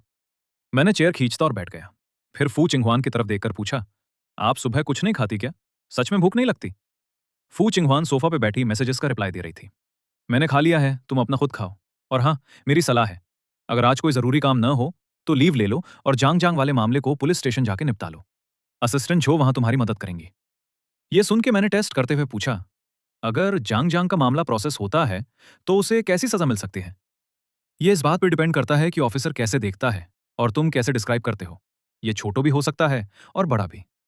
मुझे पता है ज्यादा लंबी बात नहीं बनेगी, लेकिन फिक्र ये थी कि बाद में जांग जांग और ज्यादा पागल ना हो जाए। ये सोच के मैंने गहरी सांस ली। फिक्र मत करो, इन्वेस्टिगेशन इतनी जल्दी रिजल्ट नहीं देगी। कम से कम कुछ वक्त के लिए वो तुम्हें परेशान करने नहीं आएगी। सिर्फ जांग फैमिली के इंटरनल झगड़े और जांग जांग के खुद के पुराने पेंडिंग मामले ही उन्हें काफी बिजी रखेंगे। मुझे पता था फू चिंगहुआन कैसे काम करती है। उसकी बात सुन के थोड़ा टेंशन कम हुआ। तभी उसने टॉपिक बदला। लंच में क्या खाओगे? शेफ को बता देती हूँ। मुझे समझ आया, मतलब लंच भी साथ ही करना है। सोचा अगर मैं मना कर दूं तो क्या इसका मतलब जांग जांग वाले मामले में फू चिंगहुआन हाथ पीछे खींच लेगी? काफी सोच विचार के बाद मैंने ही पूछा, डेप्यूटी सीईओ, क्या मैं ये समझ सकता हूं कि आप मुझे पसंद करती हैं इसलिए इतनी फिक्र कर रही हैं, इसलिए मुझे हेल्प कर रही हैं? फू चिंगहुआन ने थोड़ी दूरी वाले टोन में जवाब दिया। हाँ तो? अगर मुझे सही याद है तो हर बार तुमने ही मुझसे पहले कांटेक्ट किया है। ये सही है, मैंने कहा। इसलिए मैं ये कहना चाहता हूं कि हम दोनों के बीच ये इक्वल रिलेशनशिप होनी चाहिए। बेहतर होगा आगे से हम एक दूसरे की जिंदगी में ज्यादा दखल ना दें। जब जरूरत हो एक कॉल करके टाइम फिक्स कर लें या फिर कभी फिक्स टाइम पे मिलना तय कर लें। आपको कैसा लगता है? फू चिंगहुआ ये सुन के थोड़ा हैरान हुई मेरी इस डिमांड से। कुछ देर चुप रही, फिर होके पूछा, तो क्या मतलब अगर मैं तुम्हें गिफ्ट भी दूं तो वो भी रिजेक्ट करोगे? मुझे पता था उसका यही रिएक्शन होगा। मुझे पता था फू चिंगहुआ से रिश्ता रखने से काफी फायदा हो सकता है, हाई लेवल कनेक्शंस तक पहुंच मिल सकती है, लेकिन मैं अपना फ्यूचर किसी और के सहारे पे नहीं रखना चाहता। हम दोनों के बीच म्यूचुअल रिस्पेक्ट और एक दूसरे पे ज्यादा डिपेंडेंसी ना हो, ऐसा नॉर्मल दोस्त जैसा रिश्ता रखना चाहता हूं। जब जरूरत हो तभी कांटेक्ट करें, मटीरियल चीजों का लेना देना ना हो, आगे जाके अलग होने पे भी क्लीन रहे। हाँ, आगे भी इस तरह का रिश्ता रखना है तो मैं चाहूंगा बेसिक गिफ्ट्स अवॉइड करें। अगर फ्यूचर में अलग होना पड़े तो चीजें सिंपल रहेंगी। ठीक है, फू चिंगहुआ ने सर हिलाया, ठंडी आवाज में बोला, ऐसा भी ठीक है, दोनों के लिए आसान रहेगा। इतना कह के उसने उठ के मेरा कोई रिएक्शन देखे बिना सीधा बाहर चली गई। जाओ चिंगवे जब अंदर आई, मैं अपना सामान समेत रहा था उनके साथ जाने के लिए। उसने मुझे देखकर याद दिलाया, मिस्टर नान, आपका घर अभी इन्वेस्टिगेशन के स्टेज में है। मैंने अपना सामान रखकर पूछा, असिस्टेंट जो, क्या ये डिप्टी सीईओ का फैसला है? जो चिंगवेई सिर्फ मुस्कुराती, कुछ नहीं बोली। मैंने अपना सामान उठाकर कहा, चलो फिर, जल्दी काम खत्म करके चैन से रहेंगे। फू चिंगहुआ ने मुझे तुरंत बाहर निकलने की जिद नहीं की, मतलब उसने मेरा प्रपोजल एक्सेप्ट कर लिया था। जब बात तय हो गई थी तो अब फॉर्मेलिटीज की जरूरत नहीं थी। गाड़ी दरवाजे पे ऑलरेडी रेडी थी। दिन के उजाले में सोसाइटी का व्यू और भी अच्छा लग रहा था। गाड़ी में बैठते ही झोक विंगवे ने मुझे एक फाइल दी। ये मिस यांग का कल रात का स्टेटमेंट है। ये मामला स्टॉकिंग और इंटिमिडेशन के अंडर आता है। बाकी चीजों की ज्यादा फिक्र मत करिए, हम संभाल लेंगे। मैंने जियांग जियांग का स्टेटमेंट पढ़ा जिसमें सिर्फ बॉयफ्रेंड गर्लफ्रेंड के बीच का मजाक बताया गया था। ठंडी हंसी हंसी। मैं प्राइवेट सेटलमेंट एक्सेप्ट नहीं करता, अपने पहले वाले डिसीजन पे कायम हूं। डेप्यूटी सीईओ ने भी यही कहा है और वो आपके लिए अच्छा लॉयर भी ढूंढ के देंगे। मैंने भान उठा के सोचा, इस बात के लिए सच में फू चिंगहुआ का शुक्रिया अदा करना चाहिए। यूज इस मामले में इन्वॉल्व होने की जरूरत ही नहीं थी। फिर भी उसने मदद की। मैंने सर हिलाया। सच में डिप्टी सीईओ का शुक्रिया। और असिस्टेंट जो, आपको भी तकलीफ हुई? जो जिंगवे चुप बैठी रही। जब तक पुलिस स्टेशन के पास नहीं पहुंचे तब उसने कहा, मिस्टर जियांग और मिसेस जियांग कल रात ही आ गए थे, थोड़े गुस्से में हैं। मैं सलाह दूंगी कि उनसे सीधा टकराव ना करें। ये सुन के मुझे याद आया जब जियांग जियांग के साथ था, एक बार शॉपिंग करते हुए उसके पेरेंट्स से मुलाकात हुई थी। डिटेल्स याद नहीं, लेकिन उनका घमंड भरा अंदाज अभी भी याद है। मैं तो खुद से झगड़ा शुरू नहीं करूंगा, लेकिन जियांग जियांग के पेरेंट्स का भरोसा नहीं। आखिर ऐसे पेरेंट्स ही तो जियांग जियांग जैसी बेटी पैदा करते हैं। मैंने और झोक विंगवे ने साथ में पुलिस स्टेशन में कदम रखा ही था कि एक औरत की तेज आवाज गूंजी। एक औरत की तेज आवाज मेरे कान के पास गूंजी। तू इतना छोटा दिल रखने वाला इंसान मेरी बेटी के साथ ऐसा किया? मैंने मुड़ के देखा। मिसेस जियांग और मिस्टर जियांग गुस्से से मुझे घूर रहे थे। वो औरत तो मुझ पे फिजिकली हाथ उठाने के लिए भी आगे बढ़ी। झोक विंगवे का एक्सप्रेशन तन गया। उससे रोकने ही वाली थी कि मैंने बिना एक्सप्रेशन के उन्हें ताने मारते हुए कहा, क्या हाथ उठाने का इरादा है? थोड़ा तो सेंस ऑफ लॉजिक रखो। मैं भी इस मामले में विक्टिम हूं। अपने राइट्स के लिए क्यों ना खड़ा हूं? मिसेस यांग उंगली दिखाते हुए गुस्से में बोला, यहां मेरे सामने नाटक मत करो। इतना बड़ा मर्द होके इतना छोटा दिल। मेरी बेटी ने तुम्हारा क्या बिगाड़ा था? मिसेस यांग, मैथ से उलझने के बजाय ये सोचो, आपकी बेटी ने असल में किया क्या है? अगर उसने मुझे नुकसान ना पहुंचाया होता तो मेरे पास उससे तंग करने की कोई वजह ही नहीं होती। मिसेस यांग गुस्से से कुछ कह न सकी। मिस्टर जियांग ने उसकी पीठ थपथपा के शांत कराया। फिर मुझे घूर के बोला, मिस्टर नान, क्या तुम खुद इतने महान हो? तुम भी तो सिर्फ कॉम्पेंसेशन के लिए हमारी जियांग जियांग को यहां फंसा रहे हो। जियांग जियांग हम दोनों की बेटी है। बचपन से ही बहुत सांस्कृतिक रही है। अगर तुम जैसे लोगों ने उसे बिगाड़ा ना होता तो वो इस हाल तक कैसे। इस प्रकार बातचीत से मुझे उब गई थी। मैंने सीधा वहां खड़े स्टाफ से कहा, आपने सुन लिया ना, ये लोग मुझ पे पर्सनल अटैक कर रहे हैं। मैं जियांग फैमिली के साथ कोई भी प्राइवेट सेटलमेंट नहीं करूंगा और मीडिएशन भी एक्सेप्ट नहीं करूंगा। सिर्फ कानून पे भरोसा है। जो फैसला हो वही सही। मिसेस जियांग चिल्लाई, तुम कैसे ये सब? मैंने इग्नोर करके सोचा, चाहे कुछ भी कहो मुझे फर्क नहीं पड़ता, सब नॉर्मल तरीके से ही होगा। दूसरी तरफ जब लू नियानन फू चिंगहुआन के ऑफिस में आई, तब भी झो चिंगवेई की वॉइस मैसेज उसके फोन पे चल रही थी। फू चिंगहुआन ने शोर सुन के वॉइस मैसेज पॉज की, सर उठा के पूछा, आजकल इतनी फुर्सत है क्या? रोज मेरे पास क्यों आ जाती हो? अपने ऑफिस में कंफर्टेबल नहीं फील होती? तुम्हें क्या लगता है मैं आना चाहती हूं? लू नियानन गिल से फू चिंगहुआन को देखते हुए बोली, चिंगहुआन तुमने इतना बड़ा सीन किया, कई लोग मुझसे पूछ रहे हैं। अभी जो प्रोजेक्ट पहले इन्वेस्ट किया था वो कैंसिल हो गया, अब क्या करें? इसे ऐसे छोड़ नहीं सकते ना, इसलिए तुमसे पूछने आई हूं। फू चिंगहुआन ने कॉफी का घोट लिया, प्रोजेक्ट वाले सवाल को इग्नोर करके लापरवाही से कहा, गलती की है तो उसकी कीमत तो चुकानी ही पड़ेगी। इसके लिए किसी को बताना पड़ेगा क्या? बाकी चीजें बाद में देख लेंगे। सब लोग इतनी जल्दी क्यों कर रहे हैं? लू नियानन ये सुन के भौं उठा के सोफा पे बैठ गई। इसका मतलब मिस जियांग के दिन अब थोड़े मुश्किल होने वाले हैं। लू नियानन को जियांग जियांग के लिए सिफारिश करने का कोई इरादा नहीं था। बस इतना कह के टॉपिक बदल दिया। अच्छा, थोड़ी देर में सॉन्ग शुई अपने बॉयफ्रेंड का बर्थडे सेलिब्रेट कर रही है, जाओगी? फू चिंगहुआन ने अंदाजा लगाया कि अब तक मैं पुलिस स्टेशन से निकल चुका होगा, इसलिए मना करते हुए बोली, मेरा पहले से ही प्लान है, तुम लोग जाओ।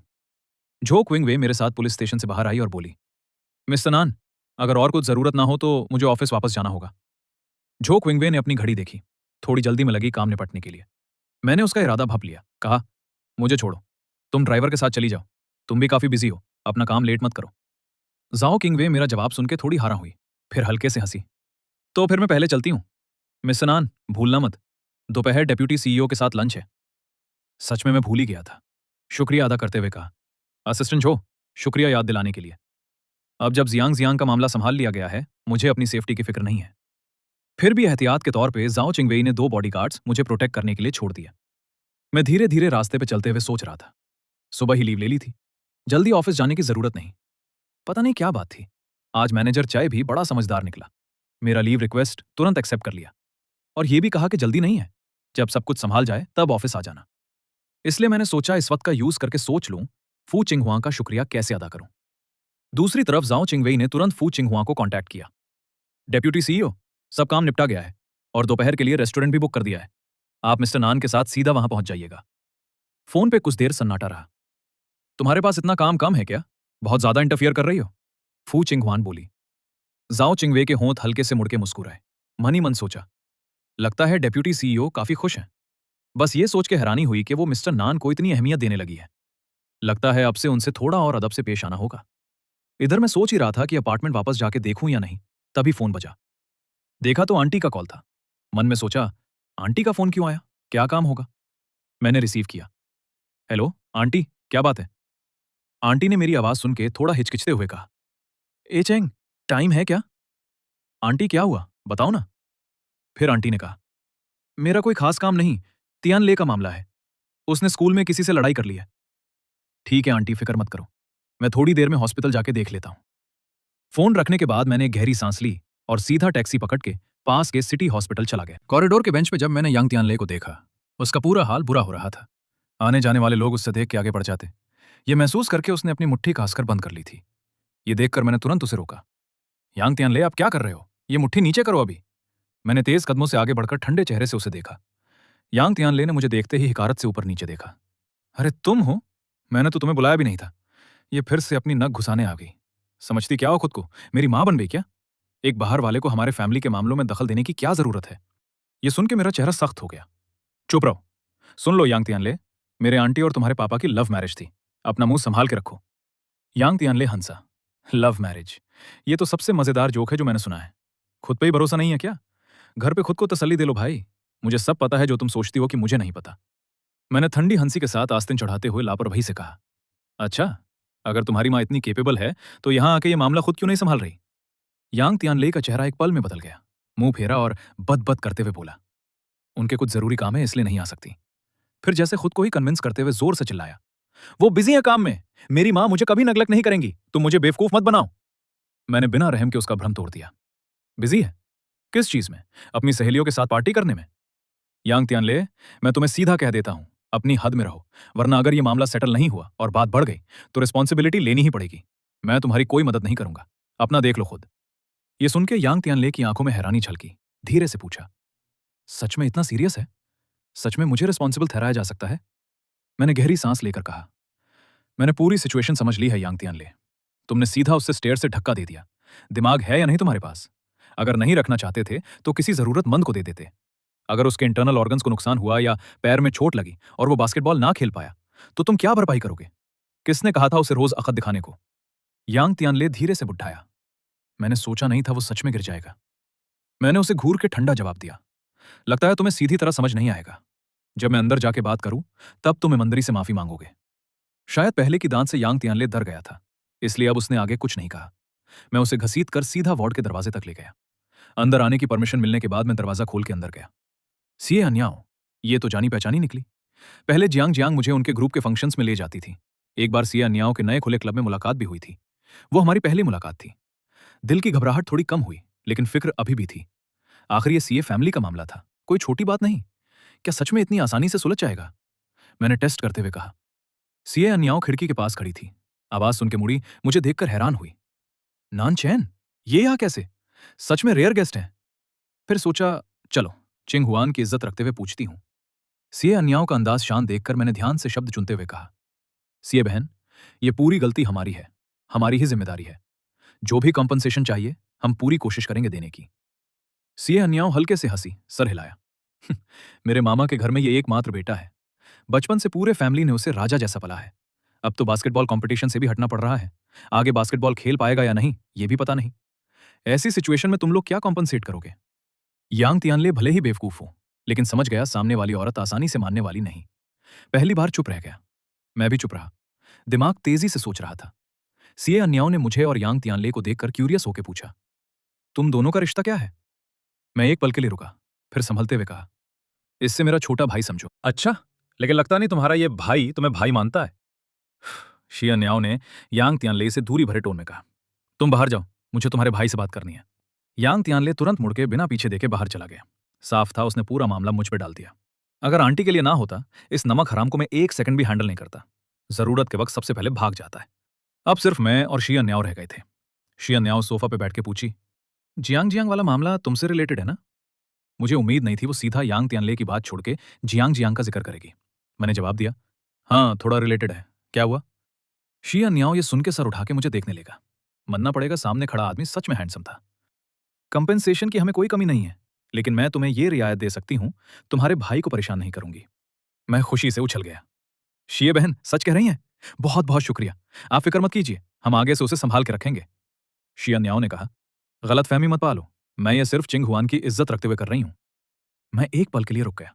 तो ये सब फू चिंग हुआन की वजह से हो रहा था। अब समझ आया शी अन्याओ इतनी आसानी से कैसे मान गई। वरना शी फैमिली के टेम्परामेंट देखते हुए मेरे उस भले भाई का हाई स्कूल ठीक से कंप्लीट करना तो नामुमकिन ही था। उल्टा रिकॉर्ड भी बन जाता। मैंने देखा शिया न्याओ को लगता है और कुछ कहने का मन था, लेकिन उसने खुद को रोक लिया। फिक्र मत करो, मेरा नुकसान नहीं होगा। और हाँ, मेरी आंटी अभी अटेंडिंग डॉक्टर के पास गई हैं। तुम अभी के अभी अपने भाई को लेकर निकल जाओ, वरना बाद में मैं दखल नहीं दे पाऊंगी। शिया बहन, ये एहसान मैं याद रखूंगा। उसने मुस्कुराते हुए मुझे देखा, जैसे वो सब कुछ समझ रही थी। बाहर आकर मैंने तुरंत फू चिंगहुआन को मैसेज भेजा। वार्ड से बाहर निकलते ही देखा यांग तियानले दूसरी तरफ खड़ा फोन में बिजी था। उसने सर उठा के मेरा ठंडा चेहरा देखा, मुंह में च्युइंगम से बबल बना के बोला, क्या हुआ, अब चल सकते हैं? मैंने सीधा कहा, मुझे पहले से ही तुम्हारे इस बेकार मामले में नहीं पड़ना चाहिए था। उसकी कोई फिक्र न करते हुए मैं आगे बढ़ गया। यांग तियानले एक पल हैरान होकर फिर तुरंत पीछे आया। हे, इसका मतलब क्या है? क्या मैं तुम्हें मुसीबत दे रहा हूं? तो तुम अभी जा सकते थे। मैंने तुमसे मदद मांगी क्या? मैंने एलिवेटर का बटन दबाया, इसे ऊपर नीचे देखते हुए कहा, तुम अभी बहुत ज्यादा बोल रहे हो। सिर्फ इसलिए कि छोटे हो, इसलिए कोई तुमसे हिसाब नहीं मांगेगा। सच बताता हूं, अगर आंटी का फोन ना आता, मैं यहां कदम भी ना रखता। यांग तियानले को पता था मैं उसे बर्दाश्त नहीं करता। पहली मुलाकात से ही उसे मुझसे चिढ़ थी। अब मेरी बात उसे छुरी जैसी छेड़ रही थी, और छिड़ गया। तुम अपने आप को बहुत महान समझती हो। वो औरत जो तुम्हें देख रही थी, उसकी नजरें मैं समझ गया था। मत समझो मुझे कुछ नहीं पता। कैसी नजरें? यांग तियानले हंसा। तुम और तुम्हारी आंटी दोनों एक जैसे हो, दिखावे वाले, सबको चिढ़ाने वाले। मैंने ठंडी हंसी हंसी। वो तो तुम्हारी गलती है कि तुम्हारी शक्ल अच्छी नहीं। किसको दोष दूं?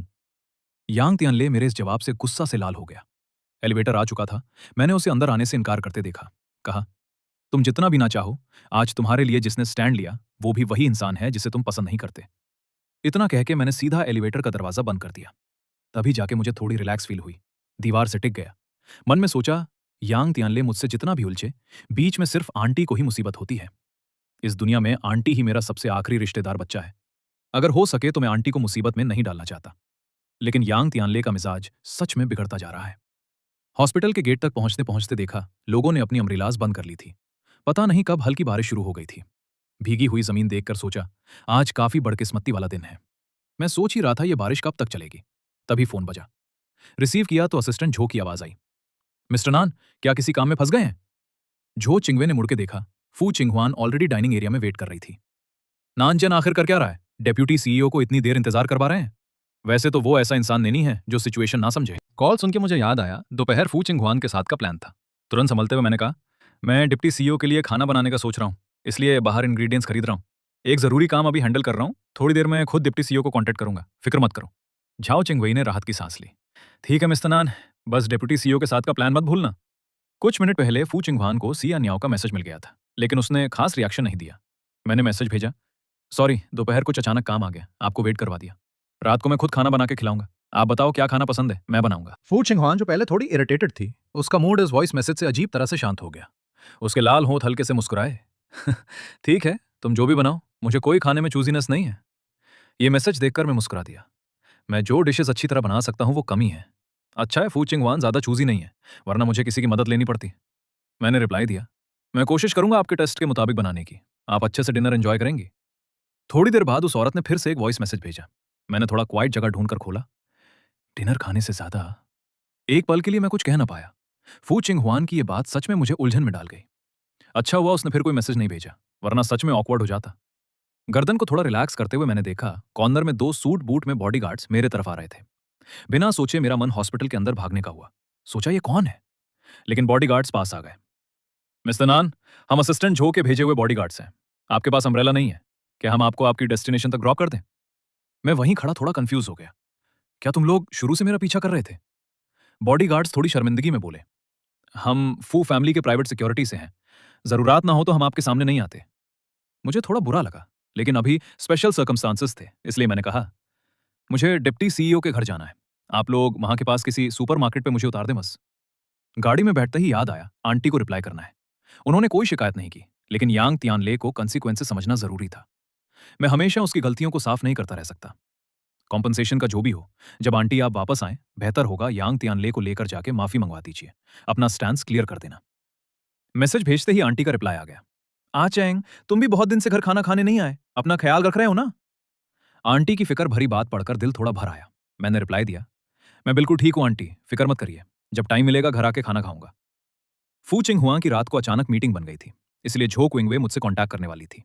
जब वो कॉल आई, मैं सुपरमार्केट में सामान ले रहा था। झो क्विंगवे का कॉल सही वक्त पे आया। डेप्यूटी सीईओ की अचानक मीटिंग बन गई है, उन्होंने कहा आपसे कॉन्टैक्ट करने को। कोई बात नहीं, मैं उनका इंतजार कर लूंगा। ऐसे बिजनेस डिनर्स मोस्टली खाने के लिए नहीं होते।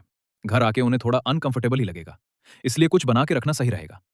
फिर मैंने पूछा, असिस्टेंट झो, डिप्टी सीईओ का टेस्ट किस टाइप का है? झो चिंगवे ने सोच समझ के जवाब दिया, डिप्टी सीईओ की मदर हाई चेंग से हैं, इष्टे नहीं बता सकती हूँ। इसलिए मैंने रिब्स और फिश खरीदी। फिर वापस फू चिंगहुआन के विला पहुंच गया। शूज बदलते वक्त गेट पे मैंने देखा एक नया स्लीपर पेयर रखा हुआ था, फू चिंगहुआन के स्लीपर्स जैसा मैचिंग सेट। थोड़ा हैरान हुआ, सोचा शायद कोई और आया है घर पे। पूरे घर में एक चक्कर लगाया, लेकिन सिर्फ मैं फाइनली था। बस गेस्ट रूम में एक पूरा नया टॉयलेटरी सेट रखा था, जैसे मुझे यहां परमानेंटली रहने वाला समझा गया हो। फोन वाइब्रेट हुआ, देखा फू चिंगहुआन का मैसेज था, बोर हो तो बेसमेंट में ऑडियो विजुअल रूम में जा सकते हो, आज रात मुझे लेट हो जाएगा। ठीक है, कोई बात नहीं, मैं आपका वेट करूंगा। फिर मैंने कंफर्टेबल घर के क्लोथ्स पहने और किचन में खाना बनाने लगा। काम तेज था, 1 घंटे के अंदर सब कुछ रेडी हो गया।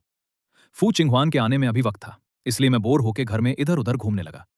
सोचा था घर में बस 2 फ्लोर्स हैं, लेकिन देखा एक इंटरनल एलिवेटर नीचे भी जाती है। अंदर तो अलग ही दुनिया थी। अफसोस फू चिंगहुआन ज्यादा वक्त घर पे रहती नहीं थी।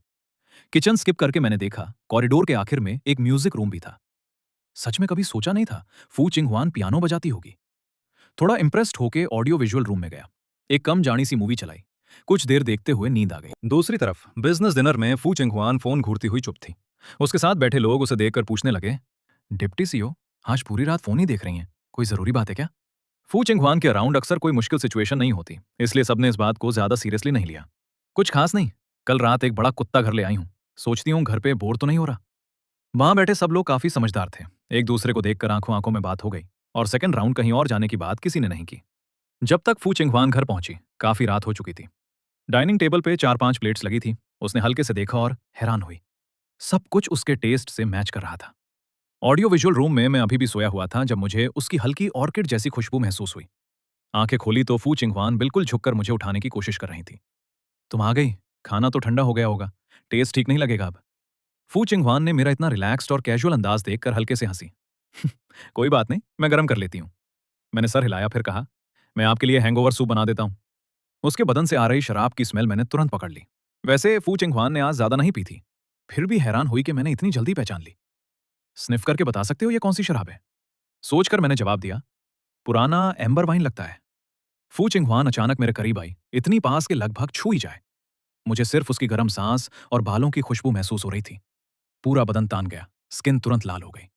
फू चिंगहुआन मेरा ये रिएक्शन देखकर हल्के से हंसी, फिर धीरे से कान में बोला, तो ये बताओ, ये कहाँ बनी होती है? मैंने कुछ न कहते हुए टॉपिक बदला, चलिए पहले खाना खाते हैं, आप आज ठीक से खाना नहीं खा पाई ना? उसने क्यूरियस होकर पूछा, अचानक खाना बनाने का मन कैसा आया? डिप्यूटी सीओ, आपको पसंद नहीं आया क्या? बिल्कुल पसंद आया, तुम जो भी बनाओ मुझे पसंद आएगा। लिविंग रूम में वापस आके मैंने सजेस्ट किया, पहले बात लेकर फ्रेश हो जाओ, आज पूरा दिन काफी काम किया है, थक गई होगी। फू चिंगहुआन ने सर हिलाया। जब तक वो ऊपर गई, मैं खाना दोबारा गर्म करने लगा। फू चिंगहुआन बात लेकर नीचे आई तो देखा मैं उसकी तरफ पीठ करके खड़ा था, खाना गर्म कर रहा था। फू चिंगहुआन मेरे पीछे आ गई, मैं उसकी हलचल न देखकर पूछा, क्या हुआ, कुछ चाहिए? फू चिंगहुआन ने सर उठा के मुझे देखा, फिर धीरे से पीछे से मेरी कमर के गर्द अपना हाथ लपेट लिया, जैसे हम दोनों सालों से कपल हों। इचेंग, तुम्हें और क्या क्या बनाना आता है? हर चीज थोड़ा थोड़ा आता है, एक्सपर्ट नहीं हो किसी में। कॉलेज के दिनों में रेस्टोरेंट में पार्ट टाइम काम करते हुए चुपके से सीखा था। Part time job? तुम कॉलेज में हमेशा काम करते थे? मैंने सर हिलाया। हमारे पुराने घर का घर तो बिक गया, लेकिन एच सिटी में अच्छी जगह पे अपार्टमेंट लेना है तो मेहनत करनी पड़ेगी। डेकोरेशन वगैरह में भी खर्चा होता है, इसलिए कॉलेज में ही काम करके पड़ता था। मुझे लगा फू चिंगहुआन मेरे फैमिली के बारे में पूछेगी। अच्छा हुआ उसने नहीं पूछा, सिर्फ अचानक मुझे छोड़ दिया। मैंने राहत की सांस ली। कुछ देर बाद फू चिंगहुआन वापस गई और लौट आई, हाथ में एक वेलवेट बॉक्स था।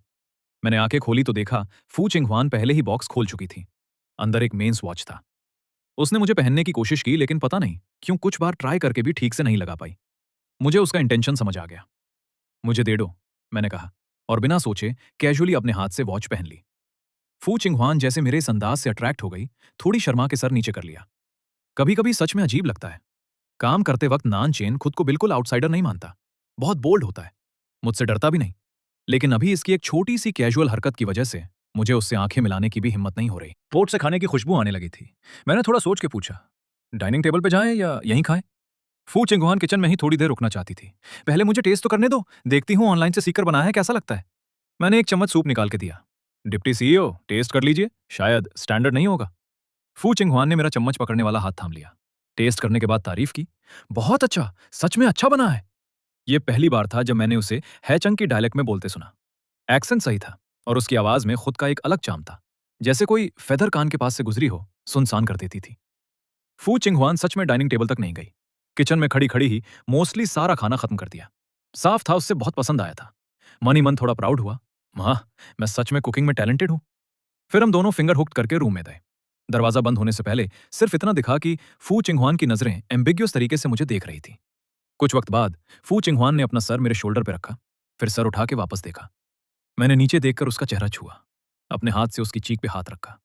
वुमन ने बिना सोचे मेरा हाथ अपने हाथ से हटाया, फिर तुरंत रियलाइज करके माफी मांगी। चैंग, सॉरी, मेरा यह मतलब नहीं था। असल में हमारे बीच इस रिश्ते को देखते हुए अपने अपने कमरे में जाना ही बेस्ट था। लेकिन फू चिंगहुआन जाना नहीं चाहती थी और मैं भी सच में थका हुआ था। इसलिए उसने जो कहा मैंने मान लिया। मैंने बेबसी से कहा, मुझी गलती थी, तुम्हें माफी मांगने की जरूरत नहीं। असल में मैं भी ना कोई बहुत सिक्योर इंसान हूं। बाहर से लगता है मैं बहुत तेज तरार हूं, लेकिन प्राइवेट में मुझे भी केयर की जरूरत होती है। पता नहीं एचेंग ने पहले किसी और को ये बात बताई थी या नहीं, लेकिन ये सुन के सच में मन भर आया। शायद रात का माहौल इतना अच्छा था, इसलिए वो भी और ज्यादा नर्म हो गई। बहुत दिनों बाद मुझे किसी से दिल खोल के बात करने का मन हुआ। मैंने उससे कहा, डिप्यूटी सीईओ, सच कहूं तो मैंने तुमसे झूठ बोला था। जियांग जियांग के साथ रहने की वजह ये नहीं थी कि वो मेरे सामने आई। असल में मेरे बर्थडे पे वो पहली और अकेली इंसान थी जिसने रात के 12 बजे मुझे विश किया था। सच कहूं तो मैंने बहुत सालों से अपना बर्थडे सेलिब्रेट नहीं किया। इतना कहने के बाद जवाब न सुनकर मैं आधा मजाक आधा सीरियस तरीके से बोला, क्या ये काफी बेवकूफाना फैसला लगता है? मुझे भी लगता है बहुत बेवकूफाना था, मैंने खुद कहा, फिर सर नीचे कर लिया। अंधेरे में फू चिंगहुआन की नजरें मेरे ऊपर थोड़ी नर्म और तरसती हुई थी। अगली सुबह फ्रेश होने के बाद मैं और फू चिंगहुआ एक टेबल पे ब्रेकफास्ट करने बैठे। वुमन अपना यूजुअल काम अंदाज में वापस आ गई थी। मैंने नॉर्मल टोन में कहा, आज मैं घर जाके देख आता हूं, रात को नहीं आऊंगा। फू चिंगहुआ ने मुझे देखकर पूछा, तो कब वापस आओगे? मैंने सोच के कहा, ये मेरा नंबर है, जब भी जरूरत हो कांटेक्ट कर सकती हो। अगर मैं बिजी नहीं हूंगा तो आ जाऊंगा। उसने सर हिला के समझ लिया, फिर मुझे ब्रेकफास्ट खत्म करने के लिए कहा। मैंने अपनी आदत के मुताबिक वेजिटेबल सैलेड उठाई। तुम सुबह बस यही खाते हो? सच में भूख नहीं लगती? डिप्यूटी सीईओ, फिक्र मत करिए, ये तो सिर्फ हेल्थ के लिए है, मुझे आदत है। फू चिंगहुआन ने थोड़ी हिचकिचते हुए सर हिलाया। खाना खत्म करने के बाद मैंने कैब कॉल करने का सोचा, लेकिन उसने घड़ी देख के गाड़ी की कीज उठाई। चलो साथ चलते हैं, रास्ते में ही है। वनसेंग ग्रुप के होटल की स्टैंडर्ड देखते हुए वो किसी भी छोटी जगह पे नहीं खुलेगा, सेम बिजनेस एरिया में ही होगा। सच में रास्ता सेम था। चिंगवान, शुक्रिया मुझे ड्रॉप करने के लिए, बहुत बड़ी मदद की। गाड़ी में बैठने के बाद कोई खास बातचीत नहीं हुई। जब तक होटल के पास नहीं पहुंचे तब फू चिंगवा ने पूछा, कोई जॉब चेंज करने का सोच रही हो, जैसे मेरी कंपनी में आ जाओ? मैंने सर हिलाया। सोचा तो है, लेकिन अभी इतना अर्जेंट नहीं कि तुरंत स्विच करूं। डिपार्टमेंट सुपरवाइजर की पोजीशन के लिए मैंने इतनी मेहनत की है। अपने पहले के परफॉर्मेंस के हिसाब से मुझे चांस मिलना चाहिए। अभी छोड़ना नहीं चाहता। और वैसे भी मुझे पता है ये समझ जंगल का लॉ फॉलो करता है। कहीं भी जाओ कंपटीशन होती है। सिर्फ इसी वजह से कंपनी बदलना कुछ भी नहीं बदलेगा। तुम्हें भी शायद ये अच्छा नहीं लगेगा। गेट तक ड्रॉप करूं या सामने वाले कॉर्नर तक? हाँ ठीक है, मैं यहीं उतर जाता हूं। रास्ते में ख्याल रखना। एक अच्छी दूरी मेंटेन करते हुए मैंने सोचा कॉफी भी ले लूंगा रास्ते में। चिंगवान सच में बहुत थॉटफुल है। सुबह सुबह कॉफी शॉप में ज्यादातर कलीग्स और नियर बाय ऑफिसेस के लोग ही होते हैं। मिन यान के जानने वाले ग्रुप की नजरें मुझसे मिल गई, ऑकवर्ड होकर मुस्कुरा दिए। मुझे थोड़ा अजीब लगा। नॉर्मली उनसे मेरा ज्यादा इंटरेक्शन नहीं होता, कभी कभी तो टॉन्ट भी करते थे। आज सबने इतना रिस्पेक्टफुल क्यों हो गए? जब अपनी डेस्क पे पहुंचा, लिंशु मेरे टेबल के पास आया, क्यूरियस होकर पूछा, कल तुम लीव पे क्यों थे? मैसेज भेजा था, रिप्लाई नहीं किया, बोर हो गया मैं। मैंने मुस्कुरा के टॉपिक बदल दिया। तुम्हारे लिए आइस्ड अमेरिकानो। लिंशु ने कॉफी लिया, एक सिप लिया, भौं उठा के बोला, बात बदलने की कोशिश मत करो, कल सच में कहाँ थे तुम? तभी मैंने अपनी मैसेज लिस्ट खोली। लिंशु ने मुझे 30 मैसेजेस भेजे थे। वो हमेशा कोई बेकार फनी पब्लिक अकाउंट के पोस्ट फॉरवर्ड करता रहता है, इसलिए मैंने उससे ज्यादा ध्यान नहीं दिया था। मैंने एक्सप्लेन करना चाहा, लेकिन लिंशु ने मेरा फोन छीन के टेबल पर रख दिया। छोड़ो ये सब, मुझसे जल्दी सुन लो। जियांग जियांग वाला मामला सुना होगा ना? हाँ पता है, मेरा भी नाम उसमें आ रहा है। आखिर मैंने कहा, सिर्फ इतना ही? घर पे भी सुना मैंने। लिंशु ने आसपास देखा। सिर्फ इतना नहीं है, उसके पापा का भी कुछ स्कैंडल आया है। उन्हें बुला के इन्वेस्टिगेशन में हेल्प करने बोला गया है, और उन्होंने जिनको प्रमोट किया था उन्हें भी बुलाया गया। लेकिन ये सब में बात नहीं है। रियल बात यह है कि मैनेजर काई और मिन यान को भी बुलाया गया है। मैनेजर काई का जियांग जियांग के पापा से कनेक्शन सबको पता था, लेकिन मिन यान का भी कनेक्शन होना हैरानकन था। सच में, जब तक मैं ऑफिस नहीं था काफी कुछ हो गया। कल जब मिन यान और मैनेजर काई को ले जाया गया, उनका चेहरा देखने लायक था। और हाँ, आज शाम भाग मत जाना, हमें सेलिब्रेट करना है। तभी मुझे समझ आया, अगर मिन यान क्लीनली निकल ना पाई तो एडमिनिस्ट्रेटिव डिपार्टमेंट सुपरवाइजर की पोजीशन मुझे ही मिलेगी 100%। इसी वजह से मिन यान की क्लोज ग्रुप आज मुझसे इतनी अदा से पेश आ रही थी। अब समझ आया। बिल्कुल चलो, मैंने कहा। सॉन्ग ये ने कल एक नया खुला रेस्टोरेंट रेकमेंड किया था, आज वहीं चलते हैं। सॉन्ग ये बचपन का मेरा अच्छा दोस्त था। लिन शू से दोस्ती वानशेंग आने के बाद हुई थी। हम तीनों का अच्छा जमता था, अक्सर साथ खाते पीते थे। सॉन्ग ये सबसे ज्यादा खाने पीने का शौक रखता था। उसका food exploration blog channel already लाखों फॉलोअर्स रखता था। रिलायबल भी था, जो सजेस्ट करता वो अच्छा ही होता था। लेकिन लगता था मैं और लिन शू का आफ्टर ऑफिस ड्रिंक आउटिंग होने वाला नहीं था। जियांग जियांग के पापा का स्कैंडल इतना ज्यादा टूल पकड़ चुका था और जियांग जियांग के बारे में नेगेटिव न्यूज भी आती जा रही थी। सीधा वानशेंग ग्रुप की कंपनी इमेज पे असर पड़ रहा था। ऊपर वाले लीडरशिप ने तुरंत इंटरनल इन्वेस्टिगेशन शुरू कर दी और जल्दी उन्हें पता चल गया कि मैं भी इस कंपनी में काम करता हूं और मैनेजर काई के अंडर एडमिनिस्ट्रेटिव डिपार्टमेंट में। और मुझे भी ऊपर बुला के क्वेश्चनिंग के लिए ले गए। मुझे पता था कुछ दाग नहीं लगेगा, इसलिए ज्यादा डर नहीं था। लेकिन जब मुझे बुलाया गया, ऑफिस में बाकी लोगों की बातें जरूर खराब ही होंगी। और वैसा ही हुआ। जैसे ही मैं ऑफिस से निकाला, कॉलीग्स बातें करने लगे। नानचैन कल ऑफिस नहीं आया, क्या भागने की प्लान में है? जियांग जियांग के साथ 3 महीने में काफी पैसा उठाया होगा। मैंने तो पहले ही कहा था, ऐसे लोग का अंजाम अच्छा नहीं होता। लिन शू का गुस्सा तेज था। टेबल पे हाथ मार के खड़ा हो गया। क्या बक रहे हो तुम लोग? हिम्मत है तो सामने आके बोलो, छुप छुप के बोलने का क्या फायदा? ऐसी बातें करने वाले लोग सीधा सामने आके बहस करने की हिम्मत नहीं रखते थे, इसीलिए चुप हो गए।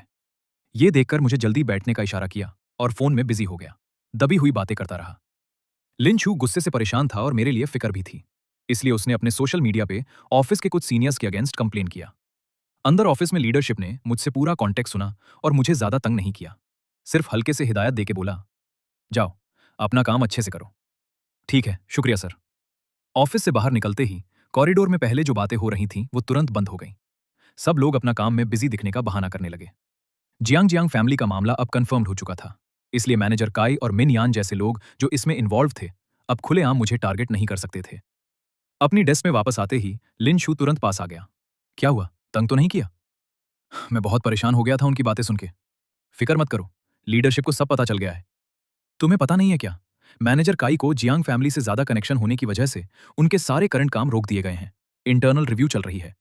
और मिन यान, जो मैनेजर काई के सहारे पे ही क्रेडिट छीनती थी और कॉलीग्स को दबाती थी, उसके अगेंस्ट भी काफी कंप्लेंट्स आई हैं। अब वो डिपार्टमेंट में कदम भी रखने से डरती है। अपना रोब दिखाना तो दूर की बात है। वर्क प्लेस में अपॉर्चुनिज्म और पावर का मिसयूज करके कोई लंबे वक्त तक टिक नहीं सकता। ये सब उन्होंने खुद अपनी हरकतों से क्रिएट किया था। कुछ दिनों में ही कंपनी ने ऑफिशियली नोटिस जारी किया। मैनेजर काई को डिमोट कर दिया गया। मिन यान की क्वार्टरली बोनस काट ली गई। और जियांग जियांग, उसकी नेगेटिव कंट्रोवर्सी बढ़ती गई। और फैमिली के मामलों में भी इतनी उलझी हुई थी कि ऑफिस आके मुझे तंग करने की फुर्सत ही नहीं बची। मेरे सीने पे जो पाथर था वो फाइनली उतर गया। अब मैं पूरी तरह से अपना फोकस काम पे लगा सकता था। एक हफ्ते बाद कंपनी ने ऑफिशियली मुझे एडमिनिस्ट्रेटिव डिपार्टमेंट सुपरवाइजर बना दिया। जब यह अनाउंसमेंट हुई, पूरे डिपार्टमेंट में सच्ची तालियां बजने लगी। पहले जो कोलेग्स ठंडे बिहेव करते थे, उनके चेहरों पे भी अब फ्रेंडली एक्सप्रेशंस थे। ऑफिस के बाद अब प्रमोशन और सैलरी इंक्रीज हो गया है, आगे हमें ट्रीट देना ही पड़ेगा, सॉन्ग ये ने मुस्कुराते हुए कहा। मैं भी हाँ में हाँ मिलाता गया। अपने दोनों क्लोज दोस्तों को देखकर दिल में एक सुकून आया। इस सफर में उनका साथ हमेशा मिला। उनका सपोर्ट ही मुझे यहां तक लाया। डिनर खत्म होने के बाद मैंने फोन निकाल के फू चिंगहुआ को कॉल किया। कॉल तुरंत कनेक्ट हो गया। हाँ, अभी दोस्तों के साथ खाना खत्म किया। दिन भर में छोटे छोटे कामों में बिजी था। आपका आज तक अच्छे से शुक्रिया नहीं कहा। इस पूरी जर्नी में आपने बहुत मदद की। दिहाओ क्लब में सबसे पहले मेरे लिए खड़ी हुई, फिर असिस्टेंट को भेजकर पुलिस स्टेशन वाले मामले में हेल्प करवाया, चुपके से कंपनी के हालात पे नजर रखी और ना जाने कितनी मुसीबतें मेरे लिए चुपचाप साफ की। फू चिंग हुआ ने कभी दिखावा नहीं किया, लेकिन हर बार जब मैं मुसीबत में था, आपने हाथ बढ़ाया। फोन के उस पार हल्की हंसी गुंजी। मैंने कभी तुम्हारी मदद शुक्रिया सुनने के लिए नहीं की थी। थोड़ी देर रुककर उसने धीमे से पूछा, आज रात फ्री हो? मैं तुम्हारे ऑफिस के नीचे खड़ी हूं। दिल में एक हलचल हुई।